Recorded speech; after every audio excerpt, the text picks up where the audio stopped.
Well, hello Vivans, it is December 1st, and as promised, here is your first live tasting with the 12 Nights of Wine from MAVIC. This is the wine advent calendar that I was talking about a few weeks ago, and I'm so excited to be tasting through each of these wines every single night for 12 nights with you guys. If you haven't bought the box already, please be sure to do so. I will put the link in the description below right after this live video, so stay with me. But let's get started. We have a lot of wine to get through over the next 12 nights, and we'll begin with our first day one. Ta-da! Here we go. We have a Macabeo.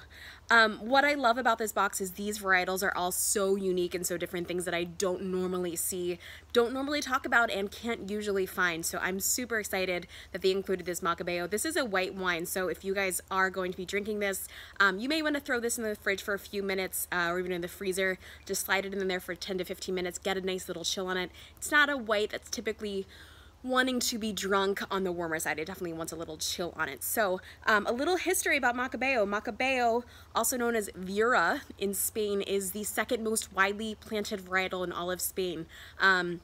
This particular one comes from the region of La Mancha, one of the bigger DOs in Spain. Actually, I think it's the biggest in Europe as well. Typically, a varietal that you don't normally see on its own.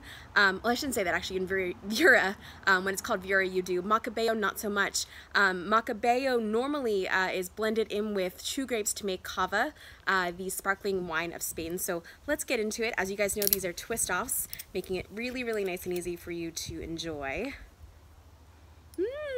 I hope everyone's having an amazing holiday. I will tell you, I was a little under the weather yesterday, but I'm actually really happy because I love getting my little colds out of the way before Santa comes and before I travel. It's all very exciting, but I'm feeling a little bit better, so if I sound a little hoarse, that's why.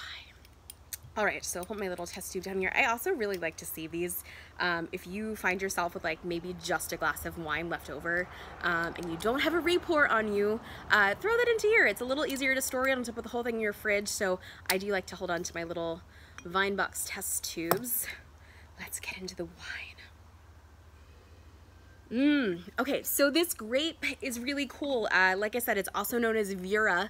Viura is a grape that was replanted after phylloxera in Spain because it did a little bit better than the Garnacha, and it did better than, oh gosh, now I'm forgetting. I'll come back to it, but it's really great because it loves to be really nice and bright. There's a lot of florality on this wine and in this grape in general. But what I also love and what Spain loves is this white wine can age.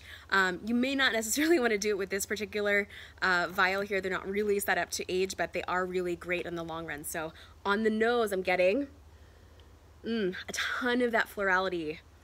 Really great, kind of almost honeyed on the nose.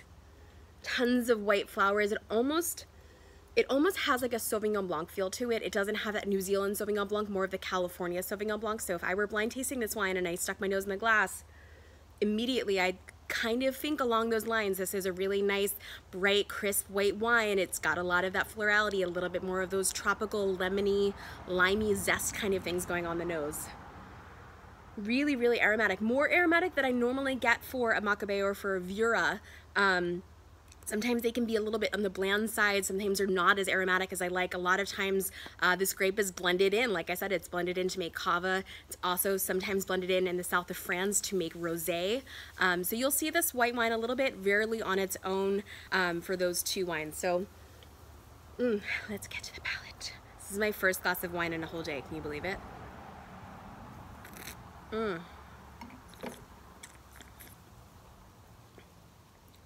You know, this is actually, I may retract what I said before, this doesn't need a ton of refrigeration. This wine actually drinks really nice the way that it is right now. I still think I like a little bit of lift.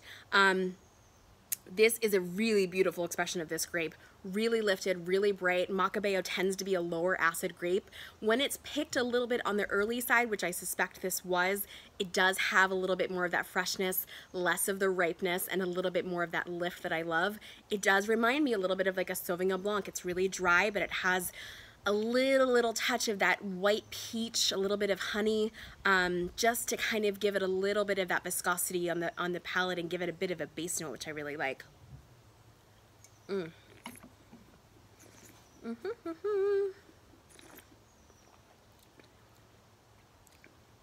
It's a really complex white wine. I'm actually very impressed how this wine's doing. Bright, citrusy, a little bit of waxiness, a little bit of that honey, really peachy, and really great lift. If I were to pair this, I'd probably throw some cheese behind it. I'd do some fish, a nice white fish. Wouldn't go salmon, but definitely like a nice white fish to go with this. What else would I drink with this? Maybe some shellfish. Oh, it's Dungeness crab season here in the West Coast, so if you've got some Dungeness crab, I always like Dungeness crab with a nice white wine. Sometimes Chardonnay is a little too heavy, but the weight of this wine, it's not a heavy wine, it's not a weighted wine, and it's also, I should mention, it's completely unoaked. It's really fresh. There is no oak on this wine. It's completely free of any sort of that baking spice, not super round, more of a zippy white wine. Yeah, I definitely want some shellfish with this. It doesn't have quite as much salinity as something like a Vino Verde or a Sancerre, but it does have that brightness, that freshness, that kind of like that springtime feel. And yeah, shellfish I think is my like #1 with this. What else should I talk about? This is so much fun. I'm so excited to get to taste through all of these wines with you guys. I did peek at the next day's wine. It is a red wine. Hello. Very exciting. I'm really loving the finish of this. It's still kind of coming around. It's giving me more of that waxiness.